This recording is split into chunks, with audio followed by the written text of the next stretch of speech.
அருகே வெளிமாநில பெண்களை அறையில் அடைத்து வைத்து பாலியல் தொழிலில் ஈடுபடுத்திய 2 பேரை போலீசார் கைது செய்து சிறையில் அடைத்தனர்.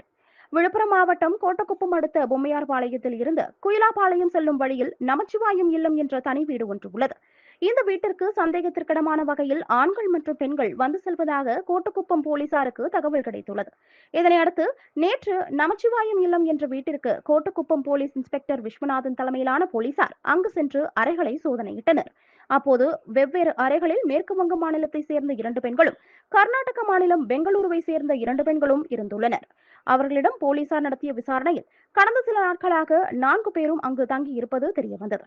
மேலும் இந்த தங்கும் விடுதியை வாடகைக்கு எடுத்து நடத்தி வரும் சேலம் மாவட்டம் அம்மாப்பேட்டை லட்சுமி நகரை சேர்ந்த சீனிவாசன், திண்டுக்கல் மாவட்டம் சத்யாநகர் காலேஜ் ரோட் பகுதியை சேர்ந்த பாண்டியராஜன் ஆகிய இருவரையும் பிடித்து விசாரணை நடத்தினர். அதில் அவர்கள் முன்னுக்கு பின் முரணாக தகவல் அளித்துள்ளனர்.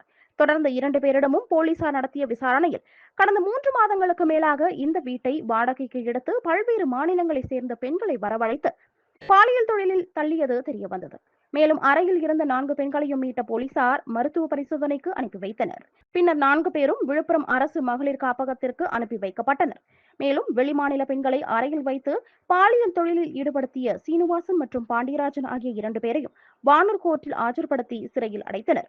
மேலும் இந்த சம்பவத்தில் வெளிமாநிலங்களில் இருந்து பெண்களை அழைத்து வரும் திண்டுக்கல் வடசந்தூர் பகுதியை சேர்ந்த ருத்ரன் என்பவரை போலீசார் தேடி வருகின்றனர்.